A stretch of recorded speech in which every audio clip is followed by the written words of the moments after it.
faith, firearms, and freedom. This is Armed Lutheran Radio.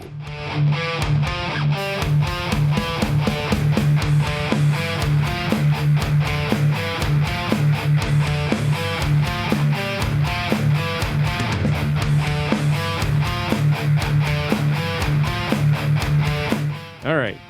Hey, folks. Welcome to another episode of Armed Lutheran Radio, a show about guns, hunting, competitive shooting, the natural right of self-defense, and what God's Word says about the issues surrounding gun rights and gun ownership. I'm your host, Lloyd Bailey, the Armed Lutheran, and this is episode number 322. For those of you who are watching on YouTube, welcome aboard. Thank you for your support. Thank you for joining us again. Those of you who are listening to the audio version on Sunday, welcome to you as well, and thank you for making Armed Lutheran Radio a part of your week again this week. This is our monthly online hangout, our Reformation Gun Club online hangout for July 2022.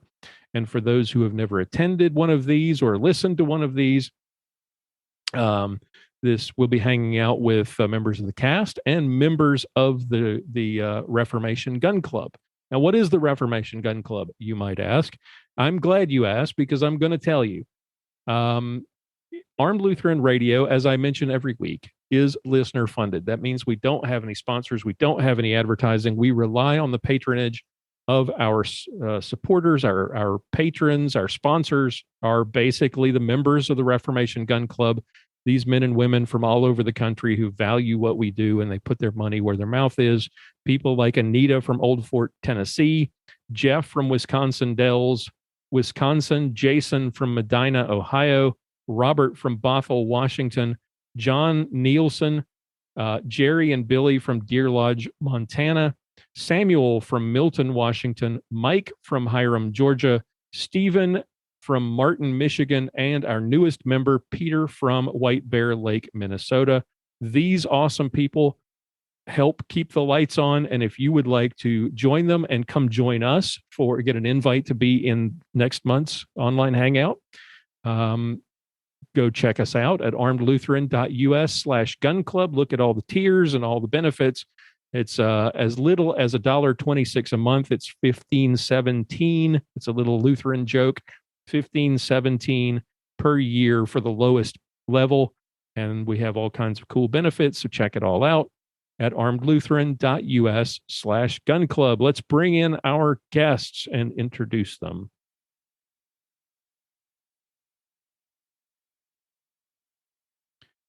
And Dan is with us again this month,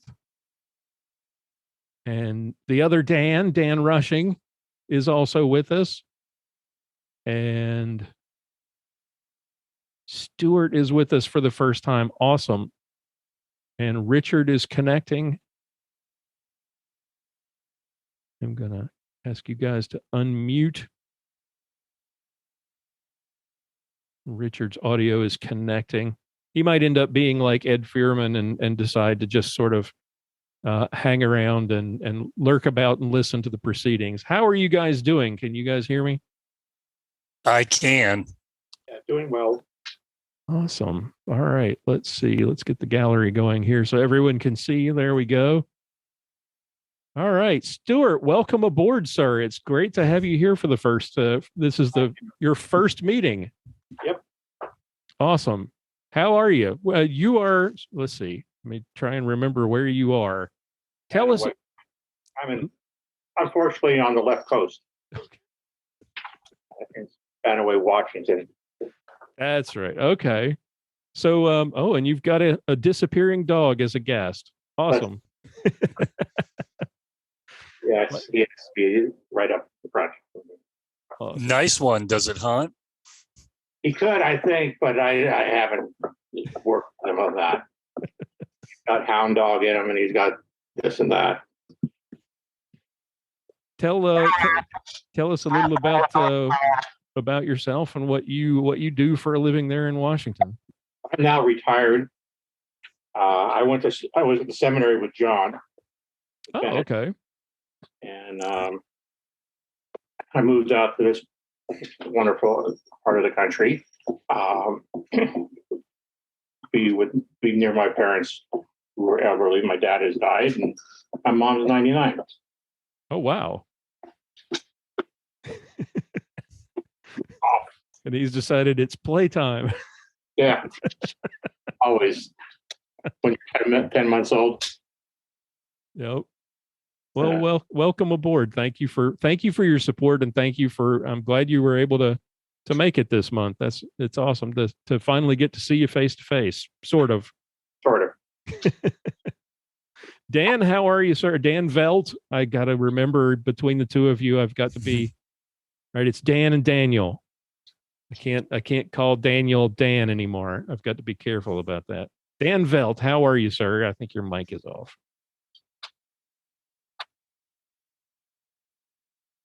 No, not working. It says your audio is working, but it is not.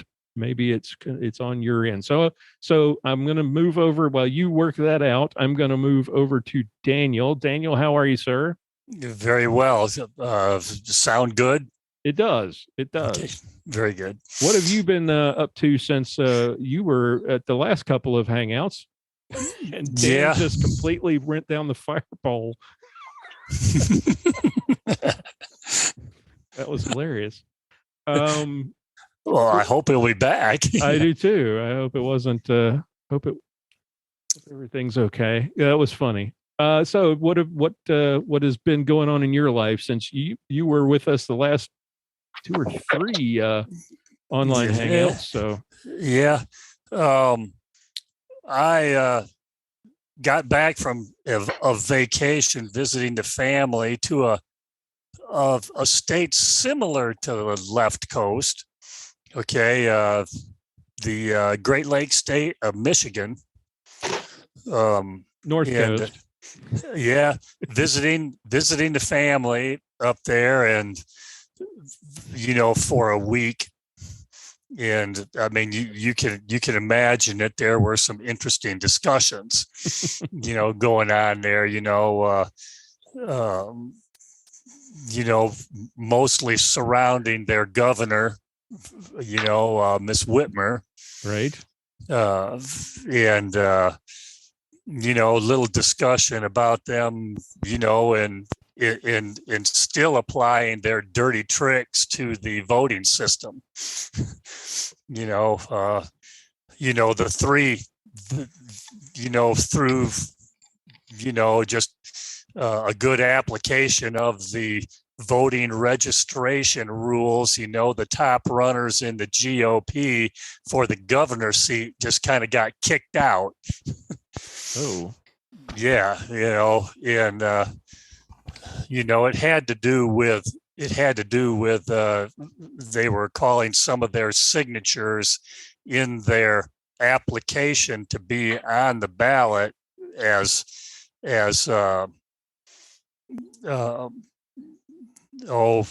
for all intents and purposes illegal. That's not the term that they used, but and then it's they let them know like 2 days before the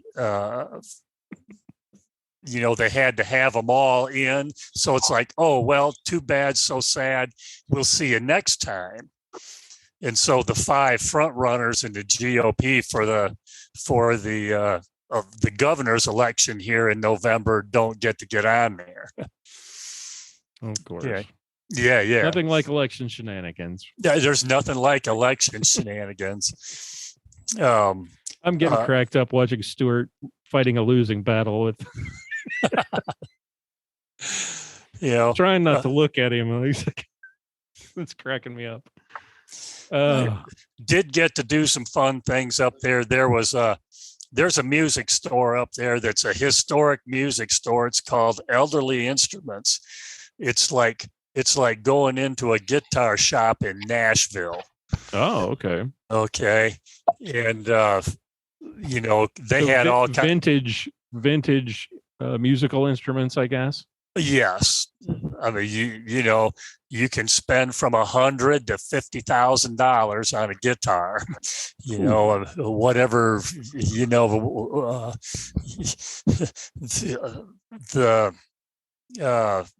they have a display case walking in. They going in there, they were selling one of Ted Nugent's guitars. Oh, he lives in the area. Okay, okay. And so he's, he'll do something, sell something for, for a fundraiser or something, upon occasion. And but that was really fun. I was lucky I managed to get out of there without spending any big money. Temptation was great, was it? Temptation was huge, but they just didn't have anything right in that sweet spot for me, Right. I did think of Dan Veldt, though, man. There was a really neat electric fretless bass in there. And I was like, man, this is too cool. I'll bet he would like that.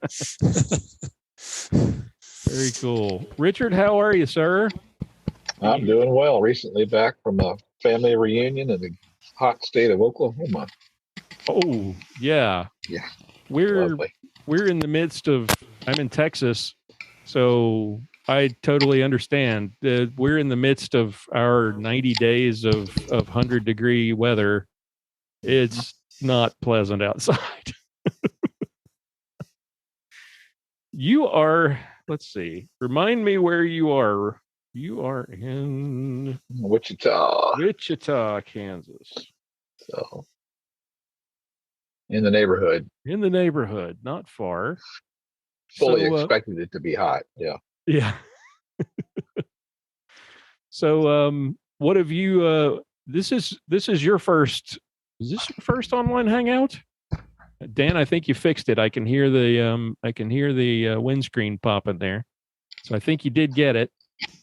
Can you hear me now? Oh yeah, there we go. Hey. All I'm no right. longer broken. Well, that's a matter of opinion. And you did come back. Hey, Stuart, I missed where you lived in Washington. Excuse me, Spanaway. Oh, I'm up in Enumclaw. We're not far away. Okay.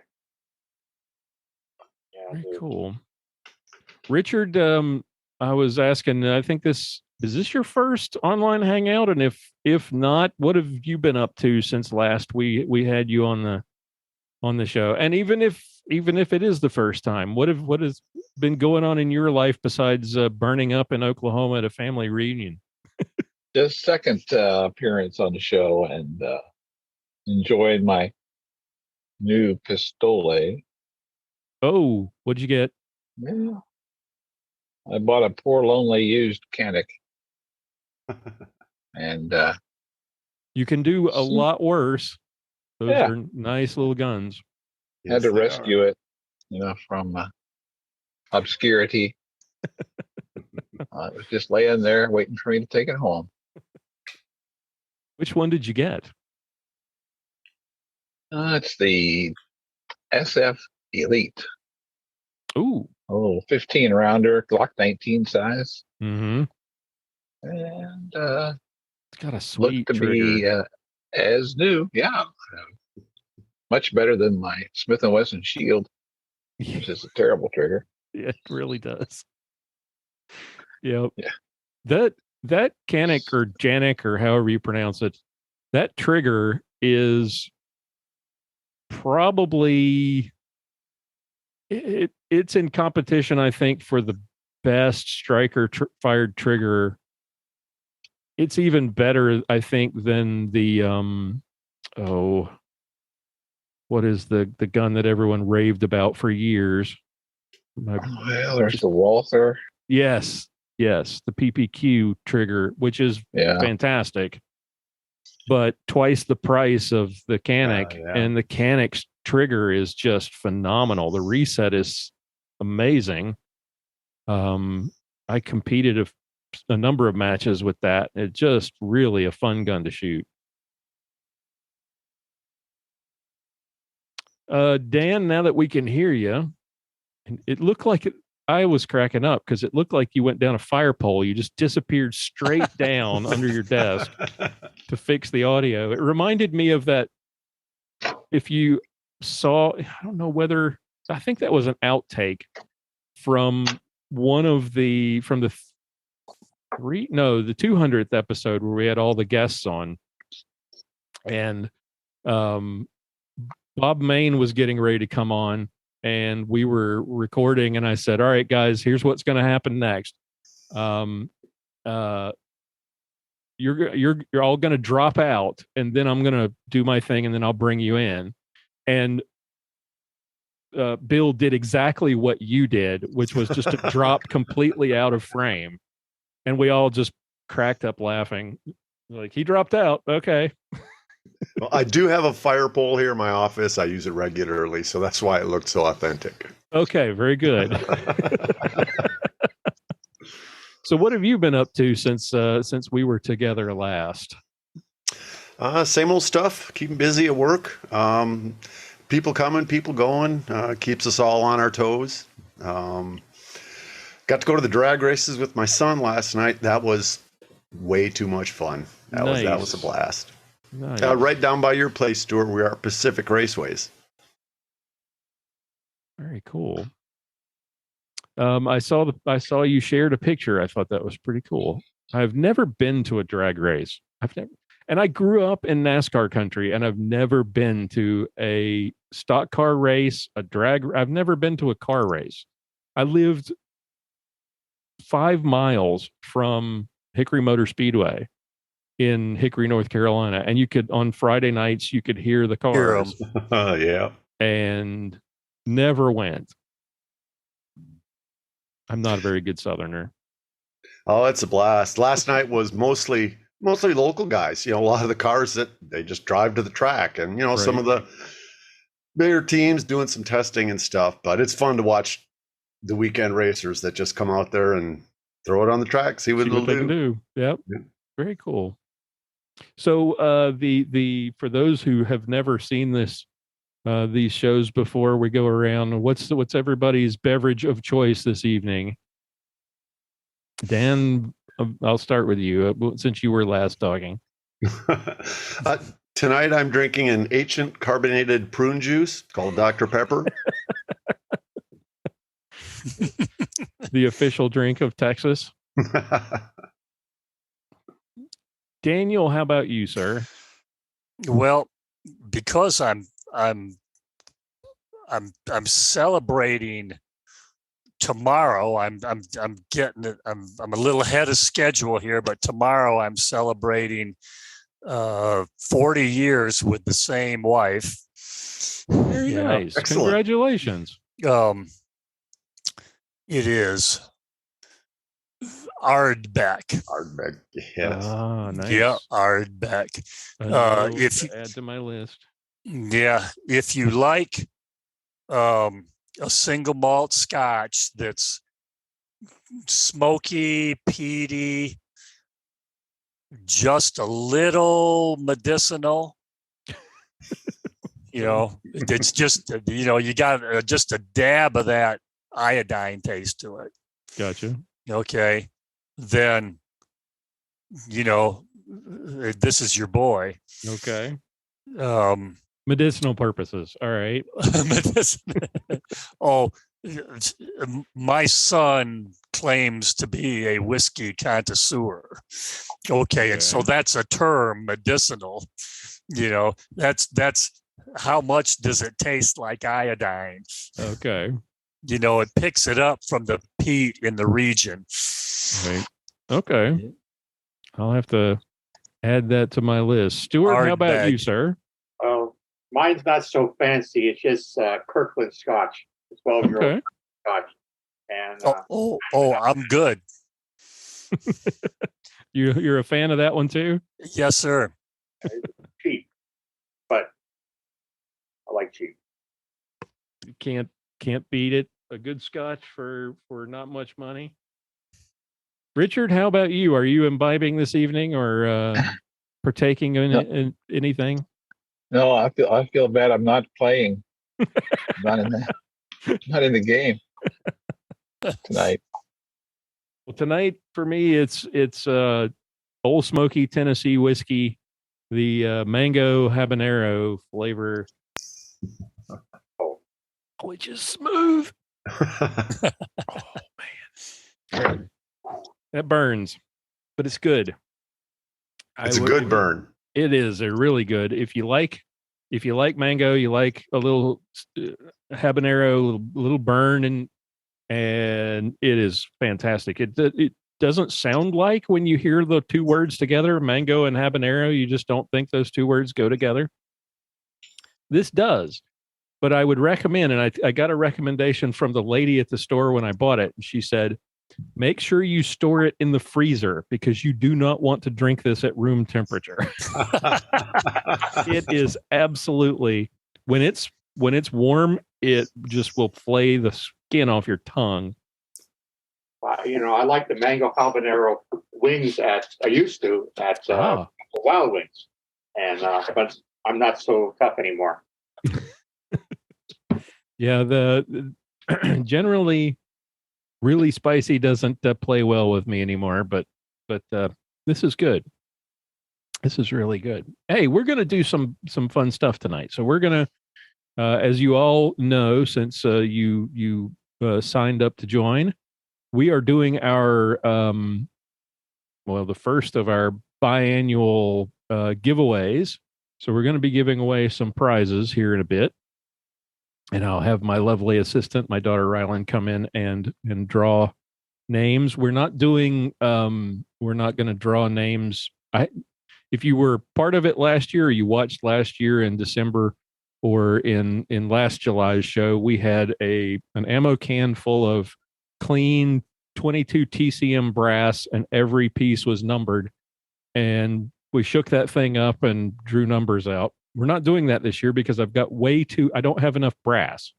We have way too many entries for me to do that.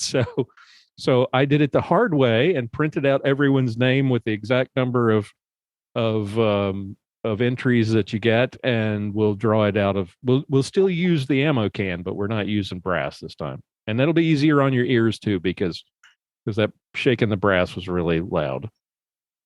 But the other fun thing we're doing today is we're going to be right here over my shoulder and behind Dan. I saw it earlier when he went down the fire pole.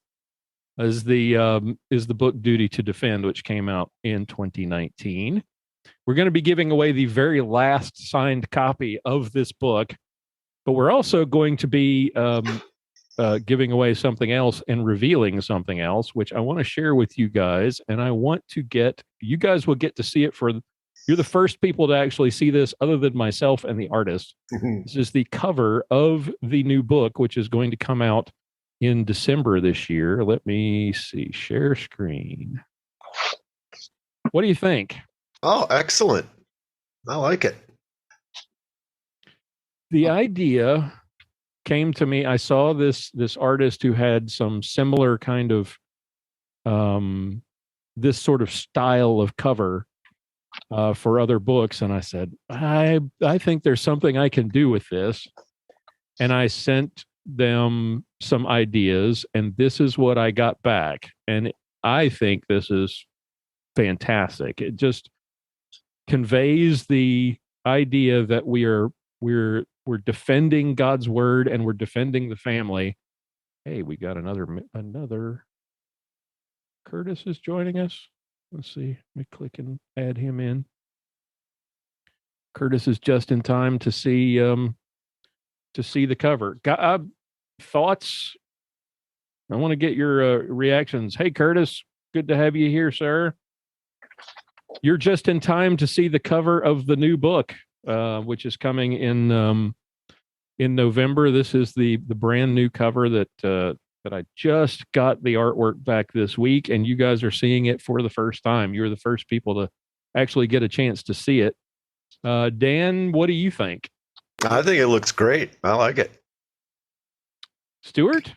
Yeah, definitely not John Bennett as the silhouette of the pastor. Maybe back when he was in high school. Yeah, maybe Brian Flammy. Maybe yeah, he's a little thinner. I wanted the classic sort of James Bond pose, and that's all I told the artist. I was like, make the collar stand out, in white, and give him a handgun, and then have him standing in front of, protecting the family, protecting the church from all of these forces, the forces of evil. Daniel, your thoughts? I'm good. My first impression was that it speaks to the current generation. Okay. Right. These, late 20s up to early 40s kind of people, Okay. I like that. I like that idea. I kludged the cover, the original cover together myself at the last minute, which turned out pretty good, but I decided to get somebody to do a more professional job this time. Richard, your thoughts? I was definitely into the Reverend James Bond vibe there, for sure. There we go. Hey, it's what is the Pastor Stephen Grant? Yeah. From Ray Keating's series, the Pastor Stephen Grant novels. I didn't even think about that. I'll have to show that to Ray Keating and get his feedback. See what he thinks. Curtis, if you'd like to join us and unmute your mic, there you are. How are you, sir? I'm doing great. We'll put you on camera here in just a second and get your update on how you've been. Your thoughts on the cover? It looks nice. Is that going to be on Audible? That is, if I can find the time to sit down and record it, I've been thinking about doing an audiobook version of this book, and I think I will. If I can find the time to do it, I definitely will put an audiobook version out. You're not the first to have asked. That would be awesome. I drive a truck, so I listen to a lot of books. Okay. Very cool. Okay. All right. So there's Curtis. Curtis, how are you, sir? It's good to have you here. This is, I think, your first foray into our online hangouts. Yes, it is. That's probably why I'm a little bit late. Took me a while to find the link out of the email. So you're in, remind me, you're in Junction City, Kansas. And you're a truck driver. So how long have you been doing that? And what is it? About 10 years. And what is it like now with all of the cost of gas and all of the, supply chain issues that we're seeing? What's that? How different is it this year for you than the past decade?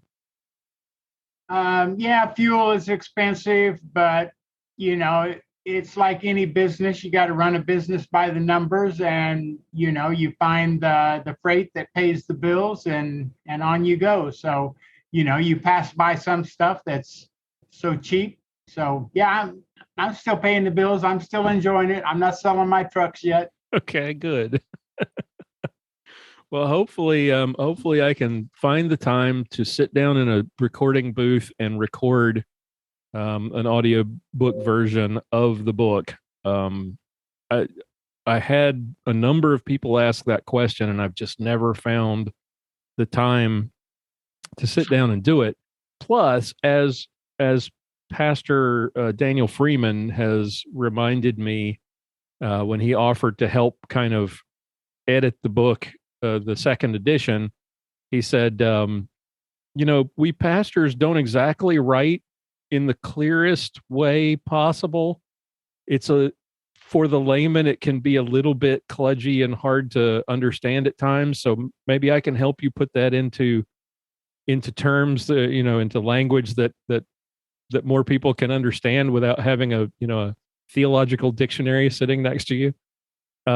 So I'm endeavoring to do a different job editing this time, to make it a little more accessible and a little less technical. There'll still be a lot of footnotes. There's going to be lots of a lot of explanation of the terminology, but I'm trying to make it a little more readable than the first edition.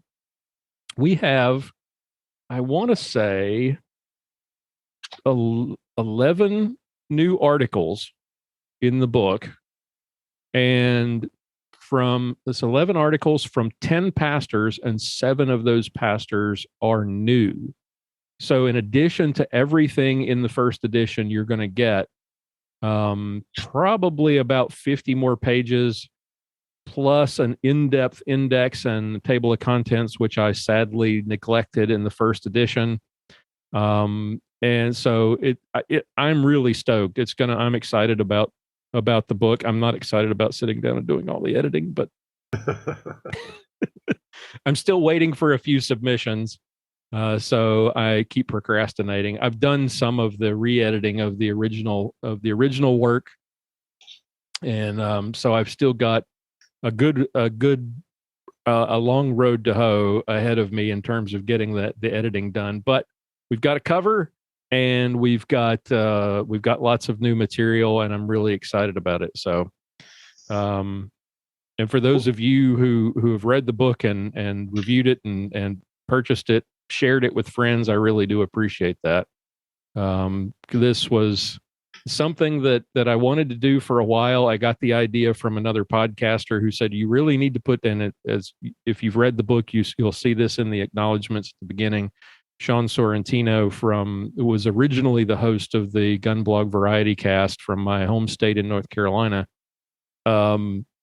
suggested, you really ought to do a book that helps people combat these arguments, because these anti-gunners, they will make these arguments and quote scripture and throw a scripture reference in there and make it sound, and if for people who don't really know the Bible or who aren't even Christian, they'll see those references and think they're authoritative and not really understand the context of those verses. So this has been kind of a work of love that I've been thinking about doing for a while, and finally brought it to fruition. Not as well as I would have liked in the first edition, and I left a lot of material on the cutting room floor, because you think with pastors, they only work one day a week. I don't understand why it's so hard to get them to do stuff. Like what else have they got to do but cater to the whims of some podcast dude who's trying to put together a book? I mean, it's not like they visit the elderly or do multiple sermons a week during Lent and Advent. Go to the hospital. Go to the hospital all the time and do funerals and weddings. I mean, seriously, what do these people do? But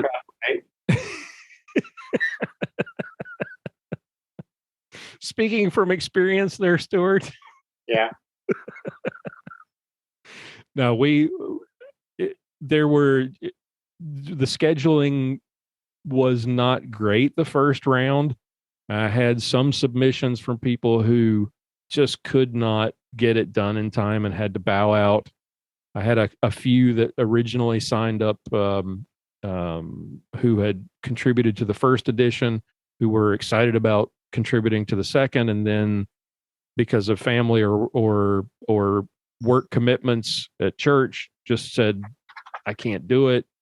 So there's still a little bit of material that I'd like to explore, maybe a third edition a few years down the road. But we've covered, in this edition, I think we've covered most of the major arguments and a lot of minor ones too, that pop up from time to time, and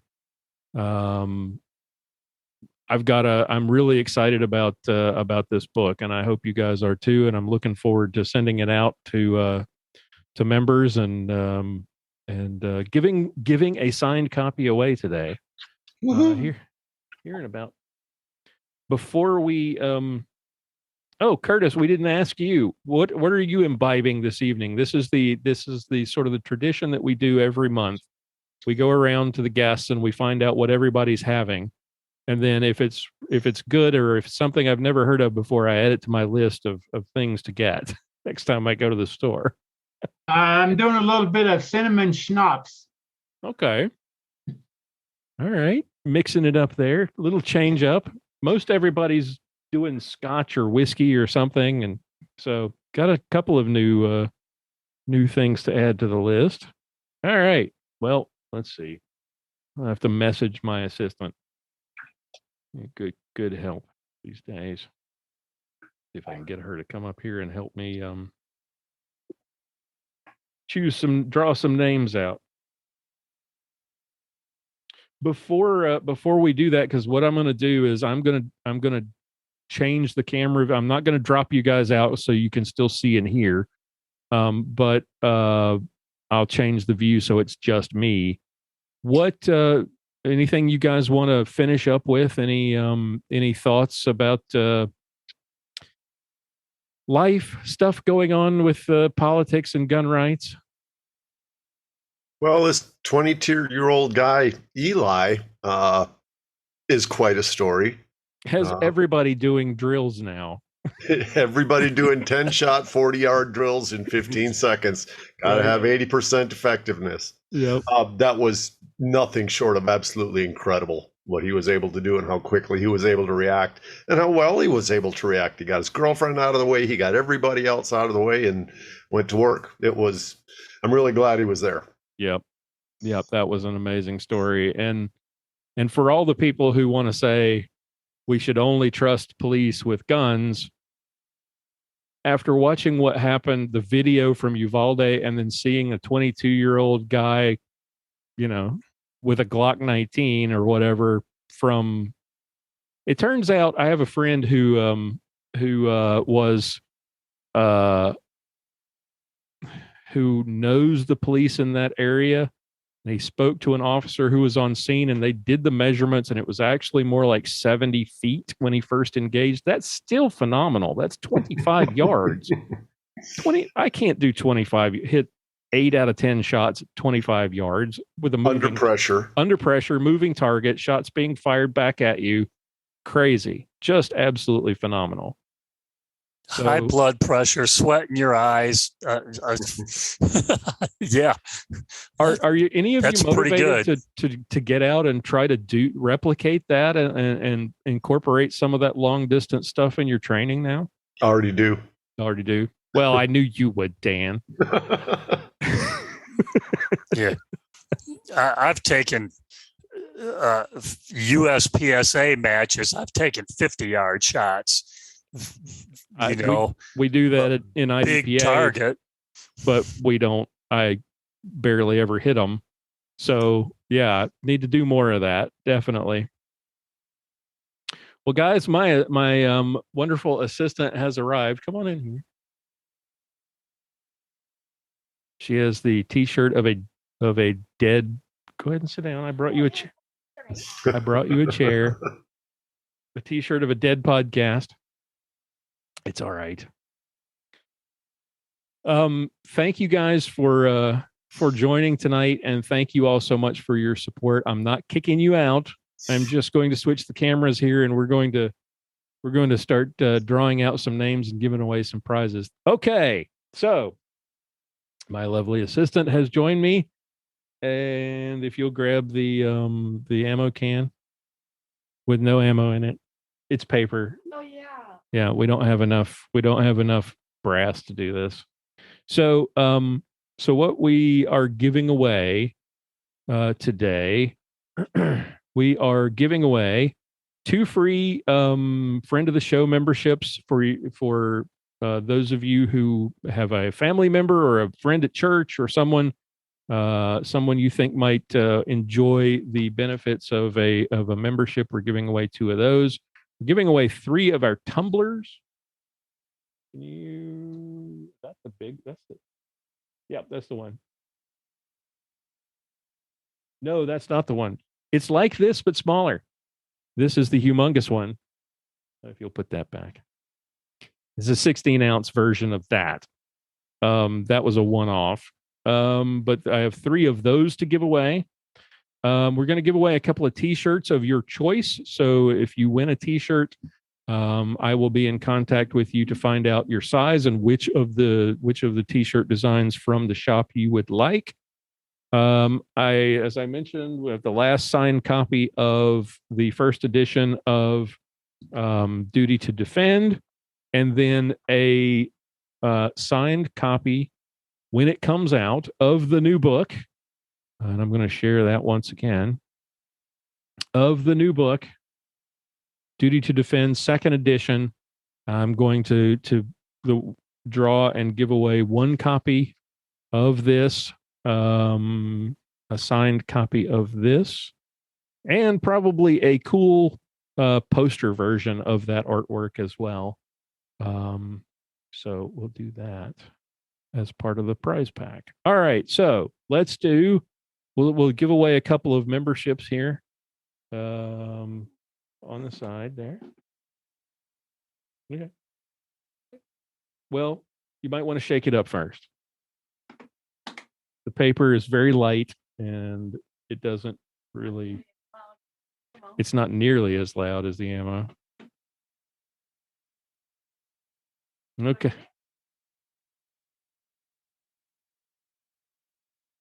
Mike from Hiram, Georgia is our winner. And congratulations, Mike. So you'll be getting a certificate for a free friend of the show membership so you can give to friends or family. All right, start shaking there. Let's give away another one. You can't tell that it's doing anything because the paper is so light. I am not cutting those papers next time. It is way too time intensive. Our usual lurker, Ed Furman, is getting a membership as well to give away as well. Ed, congratulations. All right, so let's give away a couple of T-shirts. Yes, you're going to be doing this several times. It's just not going to be as loud as it was before.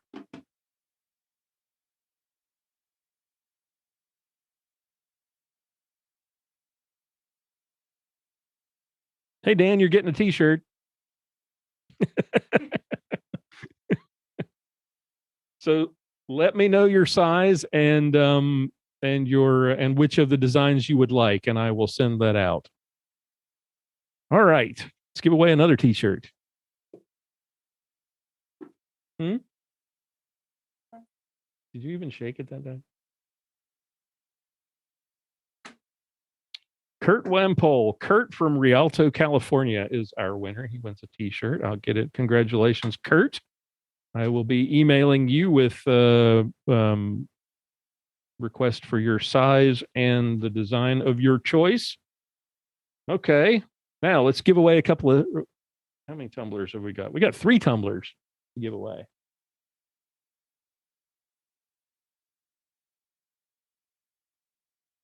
Steve from Grovetown, Georgia is the winner of our first tumbler. Congratulations, Steve. Those are courtesy of our good friends at Salina Gun Shop. Tumbler number 2. He already won. Dan doesn't get a tumbler as well as a T-shirt.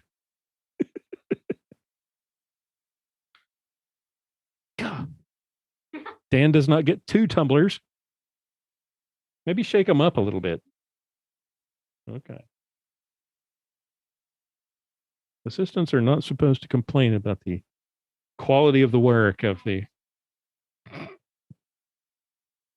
disreputable Bartlett has won a tumbler. Congratulations, Mr. Disreputable. I don't know why he is so disreputable, but he is. And our last tumbler winner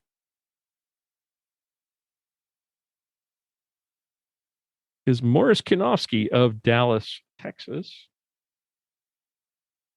All right.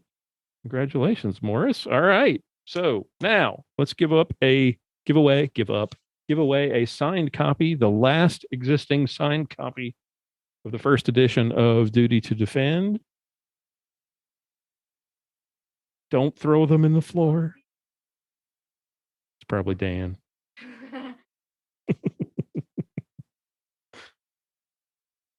Thank you. Greg from Holly, Michigan is the winner of Duty to Defend. And now, congratulations, Greg. I'll make a note there. And our last prize is when this comes out, it is a signed copy of the new book, Duty to Defend, the second edition, and a poster of that awesome artwork with the Pastor Stephen Grant guy on it.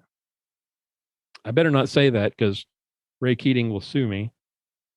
Hey, it is our seminarian, Jim Martin from Moline. He's now, he was from, where was he from? I'm not asking you. I'm thinking out loud. He's now on vicarage in Moline, Illinois. So Jim, congratulations to you. You will be getting a signed copy of the new book, Duty to Defend, second edition. All right, I'm going to unmute everybody. Thank you, assistant.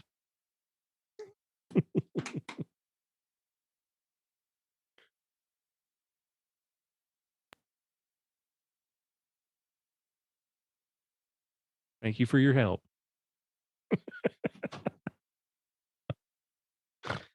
Hard to get good help these days. All right. Well, congratulations to all of our winners. Dan, whose name was drawn 3 times. So I don't get all 3? No. Oh, man. We do it a little differently in December. We make sure that the way we do it in December is everyone in the top tiers, the members in the top 3 tiers are all guaranteed a prize. And then it's just a matter of which one you get. And then the lower tiers, we do sort of like this with some other things. So December, we'll do this again. We'll give away a bunch of stuff in December as well. Let's finish out. We've got about 10 minutes here. So let's go back around and finish out with thoughts on things going on. We've talked about Eli, who is now world famous. Stuart, your thoughts on how things are going in the country, gun rights issues, final thoughts from you? Gun rights, it's always an iffy thing at times. So if you look at Washington, now you can't buy so-called large capacity magazines. I already got mine, so whatever. If I go to California, I can't take them. They'll arrest you in California. Right. But it's always an iffy thing. Just like with the abortion, Roe v. Wade being overturned, and now Congress is going to pass this homosexual marriage thing. Right. Now we're going to codify all this stuff in law now to make sure that. But that's marriage is a state thing, but it's also should this be, maybe, yeah. And it's country's going to hell in a handbasket. Hell on a pogo stick, as my grandpa used to say. Not that anybody nowadays would know what a pogo stick is anymore. Or a fireman's pole. Or a fire pole, yeah. Daniel, your thoughts on where things are going currently and latest news? It's amazing to me every day. Okay. In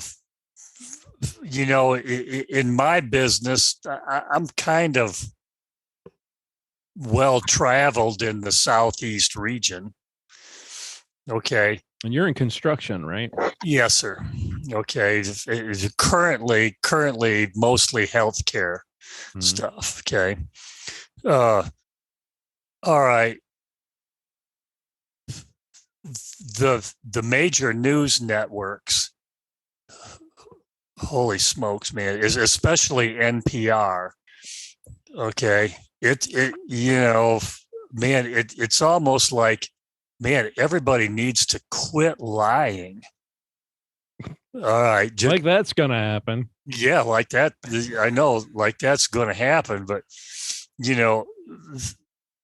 they would make you think that man, it's only these 6 people here that are interested in these Second Amendment issues and stuff like that. That is not true. I mean, I go everywhere and just in small talk and all these things come up, and man, I'm finding mostly red people out there versus blue people, if that makes sense. I get the metaphor. All right. Yeah. When you said red people, I was getting a little concerned. We were straying into, we were going to start talking about Native Americans. Well, I was born in a Native American area, but I'm just giving you a hard time. I know it. I have this vision of Lloyd at a Barnes and Noble at a book signing. I don't think that'll ever happen. They would not have me. All right, but that's been something that crosses my mind a lot. Of course, I'm a cradle Episcopalian, so I mean, just by saying that, I'm going to hell. We don't hold it against you. It's okay. Yeah. The 60th convention of bishops, they voted, they are all in. They are all in woke. Okay. Yep. And and then they have made a public statement denouncing organizations like Crisis Assistance. Okay. And they've made people won't talk to me in church anymore. Come on over to Lutheranism. We'll have you. Well, yeah, it's on the table. Okay. He can go to ELCAA. He doesn't have to do anything. Oh, is that correct? I don't have to do anything? Yeah, my credentials transfer? Oh yeah, you guys are in communion with each other. You can have an ELCA priesthood, or one of theirs can go to ELCA and preach too. Yep. Yeah. Yep. I would encourage you not to do that, though. Come over to the dark side, the LCMS. We have cookies. Yeah, cookies and beer. And beer and better theology. All right. So, Richard, how are you? Good to see you. Now that I see your face, I asked you, I was trying to remember if you'd been here before. Now that I see, I'll never forget people's faces. So I'm glad you turned the camera back on. Unforgettable. Yeah. Okay, I got you. Well, sure. I didn't intend it that way. I'm one of those people that if I see your face, I will remember you the rest of my life. I am horrible with names. I will run into people at matches. I'll run into people at school gatherings, and I'm like, "Hey, you, good to see you." And I know who they are in my head because I know their face, but I cannot for the life of me remember names. That is the absolute. What is it like for pastors, Stuart, when if you have but I have there's a thing called graft, and don't ask me if I can remember all the acronym part to it, but you write it down, you repeat it, you associate it, and MP, and I can't remember what it stands for now, but I started doing that, and it does help. Okay. Um, I need to try that. after I had a stroke last year, I really had to start doing that. And so I do it on my phone, so that way it's handy. I don't lose my phone on like those pieces of paper that I hate. But yeah. Gotcha. All right, Richard, back to you and your unforgettable face. Your thoughts? Hey, I think Stuart was saying there, we are at a crossroads of what we're going to do with the Supreme Court and our federal government in general. When Roe became the law of the land, it wasn't because any representative or any legislator voted for it. It was the Supreme Court. And I don't recall that anybody in the Congress went over the edge when that happened, like they are now over a Second Amendment decision that the Supreme Court has made. Are we going to continue to be a country of laws, or are we going to just go along to get along, and we'll do whatever we feel like today is the thing we want to do? They weren't so happy. The Supreme Court went against what their prevailing wind was, and so now they're not happy. That is a great point, because whenever we get a decision in the Supreme Court that we don't like, the right doesn't fight for its values the same way that the left does. So when there's a ruling from the Supreme Court that the left doesn't like, they move heaven and earth to try to codify this stuff into law and to demonize the Supreme Court. The right says, oh, well, if they get a ruling that they don't like, we don't fight in the same way that they do. And so now we're in a weird place where we actually have the specter of states like New York and California who are basically saying we're not going to comply, right? That ruling, the Bruin versus New York Rifle and Pistol Association, that ruling has got states like California and New York saying, all right, well, we're not going to comply with that. We're going to do something different. So if we're not going to be a country of laws anymore, like you said, where does that leave us, and where does this lead? Well, just wait for them to abolish the National Firearms Act. Then we're going to see wailing and gnashing of teeth. Your lips to God's I'll be ears. throwing a party, but some people are going to be upset at that. Yeah. It was bad law written at bad time. Agreed. Yeah, exactly. Reactionary. Yep. Obergefell needs to be overturned as well. And that's why you're starting to see, like you were talking about, the states trying to codify things like gay marriage because they're worried that Obergefell's going to be overturned. If Washington State wants to have homosexuals be married, which they do, that's where in this country we do it.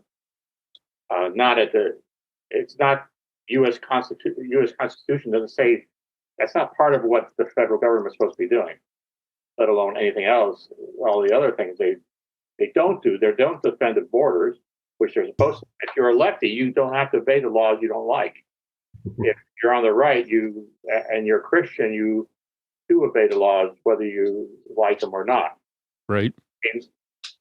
I was in high school when Roe v. Wade went through, and my one teacher, I had to do a debate on supporting Roe, and I wasn't for it back then. I've been against it my whole life, pretty much. And sorry, the cat hates the puppy. I don't know why. Yeah, and how 50 years of protesting and nicely not bombing things overall. It's just a different mindset between those on the right side of things and those on the left. I don't understand why. We're all supposed to be civilized humans, but it seemed to work out that way. Rules for radicals. So, Alinsky changed a lot of that. And I think a lot of the ugliness in our politics started with the Clintons, to be honest. The worst of it, I think, started with the Clintons when it was no longer agree to disagree. It was, if you disagree with me, you're evil. You remember, was it Reagan who used to talk about how he and what's the guy's name? Tip O'Neill.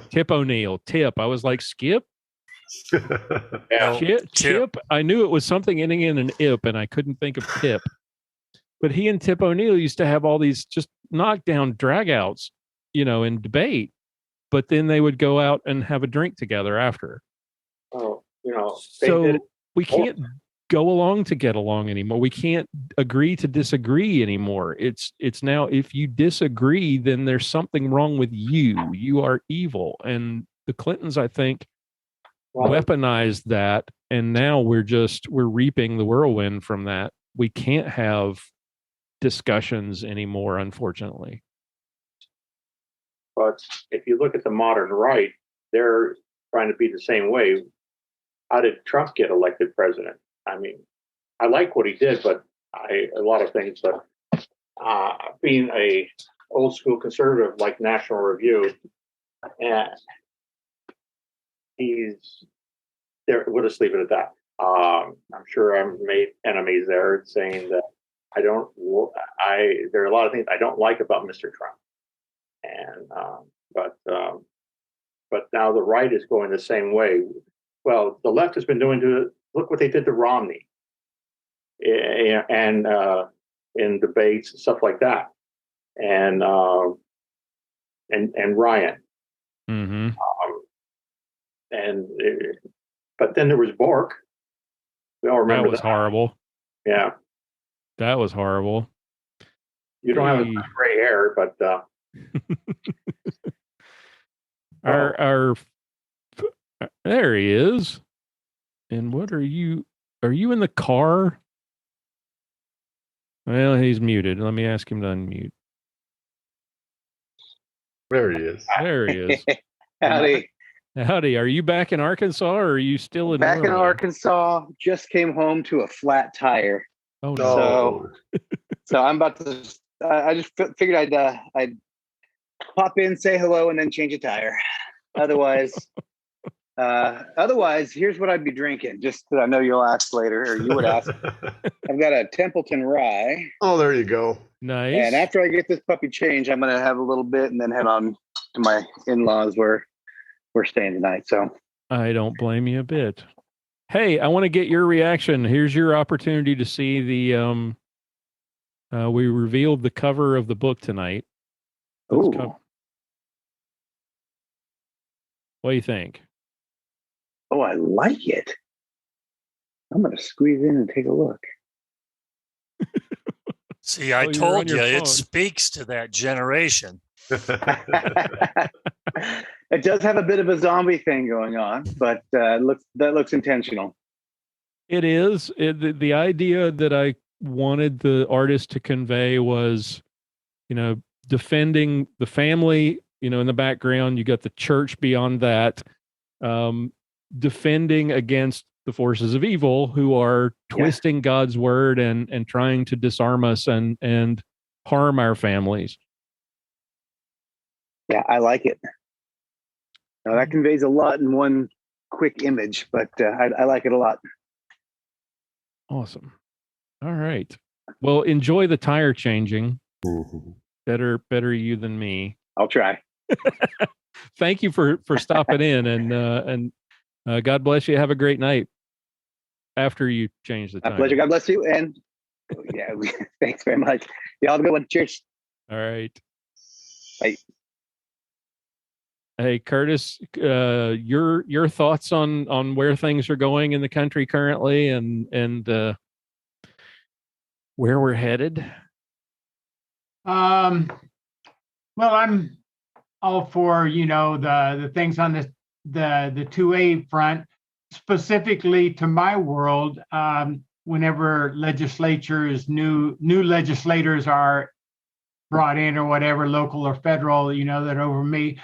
I always put the bug in their ear about the reciprocity of the concealed carry permits, because I travel so many states. I have to be careful where I take loads, or if I carry when I'm on this trip or whatever. So that's important to me in that area. On another front, probably even a little bit more important, and this could end up affecting a lot of people because supply chain problems already exist. But just a couple of weeks ago, California got their AB 5 rule through. The Supreme Court turned down hearing it. So it went back to the appeals court, which upheld it. And basically what that is. Okay, good. Tell us, because I'm like, what is? Yeah, most people don't even know what AB 5 is. Basically, it says that if you're a company, you cannot hire contractors to do the same thing you do. So in the trucking world, in California now, if you are a trucking company, you cannot hire, like I'm an independent. I own my own trucks, my own trailers, but I lease myself to another company. In my case, it's Landstar. Right. And now in California, that would not be legal, that they would have to be changed over to be employees. And so basically for me right now, I don't go to California anyway. My truck is not CARB compliant, so I can't even go into California. But if I did, and I hauled a load into California, I could not pick up a load and leave California with it. The problem is there's federal regulation that wants to follow that model. And if that happens, that is going to really, really, really disrupt the supply chain, because over 90% of people are independent like me. I mean, you see a lot of Swift trucks and Prime trucks and all like that.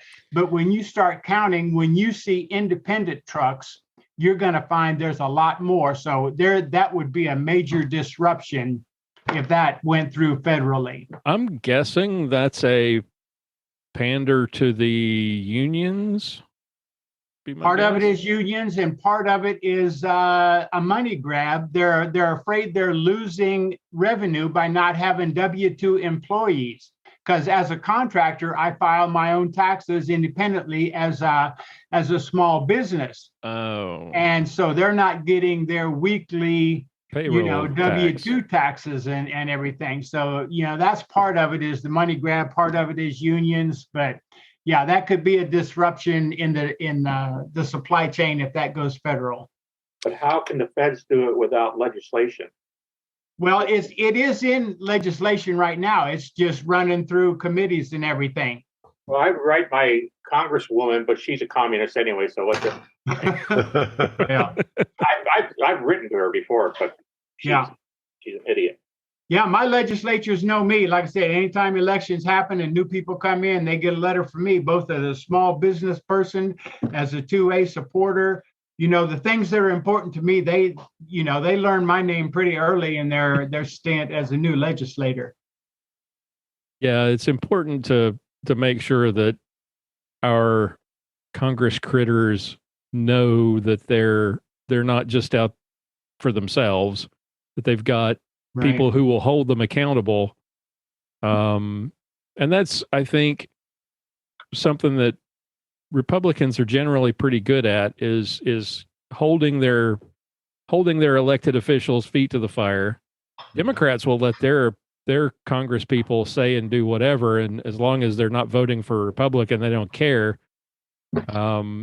Republicans tend to, and sometimes that works out badly. They throw the baby out with the bathwater sometimes, but in general, I think we do a better job of kind of holding our elected officials accountable. And sometimes that works to our detriment. Remember, was it in the early 2000s, late 90s, when we had this spate of all these Republican members of Congress? There was a guy who was Speaker of the House, I think, or a prominent, I can't remember his name, but I'm sorry? Newt Gingrich. Newt Gingrich. Well, there was another guy. There was a number of guys there were several who scandal came out. They'd had affairs like years and years ago, and the Republican caucus and the Republican voters kicked him to the curb. Meanwhile, you've got, Bill Clinton doing his thing in the White House, and Democrats didn't care. No morals. Yeah, I remember. I remember. Sounds like Edwards. Well, from North Carolina.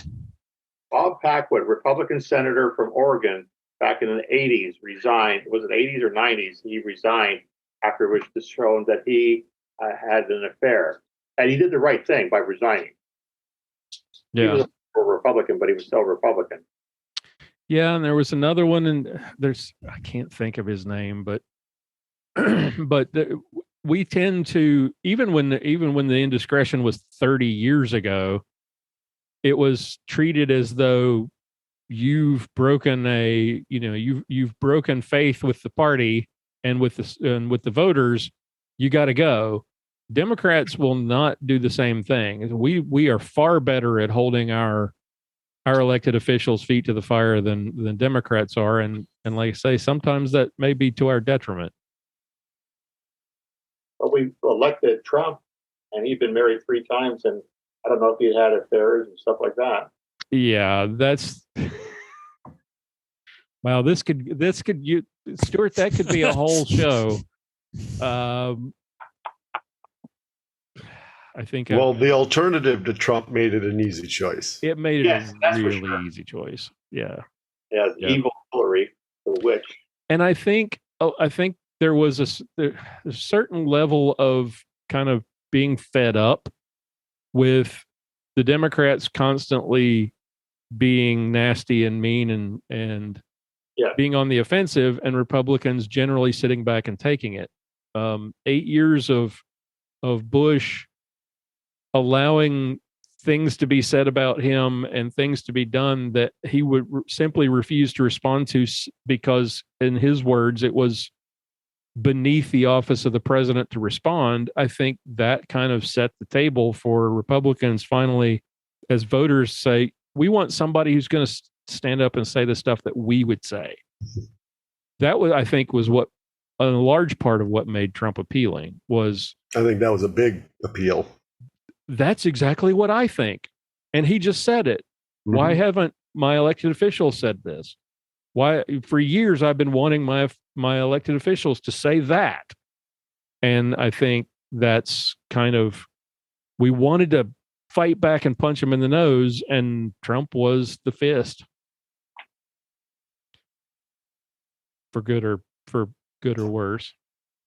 The 2024 election is bound to be quite fascinating as we get into the season. I really think it will. I'm interested to see, what do you guys think? Democrats are in a bit of a pickle. Good. Trump, yes. Yeah, good. It's going to be entertaining, though, because there's no way Biden is going to be capable of campaigning. I suppose he could do the same thing he did last time and just hide in the basement for 6 months, and pretend to be alive. But their bench is terrible. I mean, even their own party knows that Kamala Harris is terrible. And now it's like, all right, well, who do we go? Who do we go to? We go to Gay Pete, or do we go to, Mr. Potato Head over in New Jersey? What's his name? The senator from New Jersey, or the guy who's the Jabba the Hutt guy. Man, I don't even like the sound of the conversation. Governor of Illinois. Jeez. I mean, they have a terrible group of candidates if Biden doesn't run. And where's his approval ratings? Are they under 30 now? Oh, he has approval? Well, that's they are. Yes, sir. Who are these people that approve? I've never met one. Who steps in if he either doesn't finish out his term, or if he doesn't run, like most of the country doesn't want him to. Most Democrats don't want him to run in 2020. I don't know that he's going to be physically able to. I mean, he's struggling now, obviously. He's got cancer. Mentally, he's been struggling for a while, and he's been an idiot all his life, but now he's demented on top of it. And I actually feel sorry for him sometimes, and I think his wife needs to be slapped on the hands for allowing it to happen to him. Feels like elder abuse, doesn't it? Yep. You kind of feel sorry for him. Yeah. I mean, he's being steered around here, look here and say these words, and then he can't say those words. Yeah. They said, someone said, I thought I heard that he had a stroke. Is that true? You hear that? I don't know. He did say on the other day that he had cancer. Yeah, he had skin cancer. My mom's had skin cancer off and on. Everybody freaked out. And and it's not because of petroleum. It's because she was in the sun playing golf. Right. Yeah. Have any of you seen the interview with Clarence Thomas where he talks about that interchange between him and Biden during his confirmation hearings? If you've ever go to YouTube and find that video, if you can, of that back and forth questioning, and just watch the look on Clarence Thomas's face, where Biden is trying to convince Thomas and everyone else in the room that he's smart. And the interview with Clarence Thomas later is like, the guy's an idiot and he thinks he's smart and he's trying to convince you that he's smart. But the whole time he's talking, I had no idea what he was talking about. But I had to make it look like I understood and that I was following. So so he's nodding and kind of, but you can tell it's that, I have you can see it on his face. It's absolutely hilarious if you go back and watch it. Look for it on YouTube. It's worth it. Well, I'm glad he was able to make it through those confirmation hearings. I thought it was horrible what they were doing at the time. And as it turns out, he's probably the best Supreme Court justice I've seen in my lifetime by a long shot. Yeah. I don't think it's even close. Have you read the book, My Grandfather's Son? I have not. No, I haven't. I've heard of it. I saw the documentary that they did on Daily Wire. And audio book one is really good too, because he's the one who actually is the narrator of the book. Definitely worthwhile, and he's wonderful to listen to. And what I love the way he writes. I love listening to him. There's a I can't remember the name of it. There's a documentary that is based on his life on Daily Wire. I decided to subscribe to Daily Wire because we need to support alternatives to the mainstream media, and they have a fantastic documentary on his life. And just listening to him is phenomenal. So I need to add that book to my list of things to. I usually prefer to read rather than listen, but to his voice narrating it would be worth it. I'll have to get that. Even Charles C.W. Cook said it was good. I've been listening to the National Review podcast for a long time, and I've been a National Review subscriber for decades. And so we take care of this pain in the butt. I laugh now, but yeah. He's decided he wants to be a lapdog. It's a good book to read or Audible. I will check that out. And, all right. Yeah. We are over our usual, although the last few have all gone over our it's just too much fun. I really appreciate you guys taking the time to join tonight, and thank you so much for, as always, thank you so much for your support for the show over the years. I really do appreciate it. And, without you guys, there'd be no reason to keep doing it. Cause it looks like it's easy, but it's not. There's a lot of work that goes into trying to do this every week and trying to coordinate schedules and make it all happen. And, but it's, your support makes it worth it. And I really do appreciate it from the bottom of my heart. Thank you so much. And thank you for taking the time to do this. These online hangouts, I really enjoy them. I hate that we didn't do them more frequently earlier on, because just getting a chance to see you guys virtually face to face and get a chance to pick your brains a little bit and talk about current events and laugh about whatever everybody's drinking. I really, it's a blast. Thank you all for doing this. Thank you. All right. Have a good night. See you all later. All right. Good night, all. Guys. Later.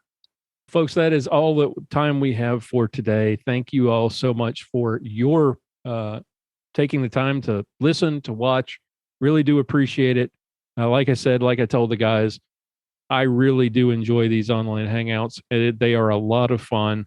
It's an opportunity to share, to talk about your current life events. We try to keep it lighthearted most of the time. We have a little bit of serious political and 2A talk, but for the most part, we just hang out and have a little fun and share life stories. And we would love for you to be a part of it. So check it out at armedlutheran.us/gun club. Consider becoming a member.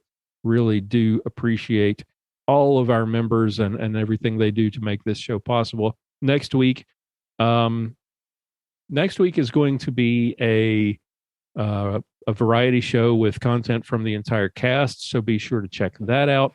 And then the week after will be another hangout, another get together with the pastor, our Clinging to God and Guns show.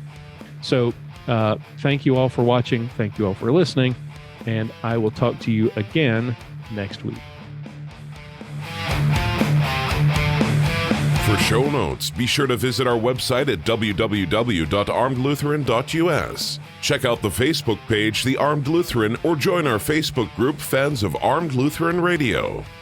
If you like what you hear, please leave us a comment on our feedback page at armedlutheran.us/feedback or a review on iTunes and let us know what you think.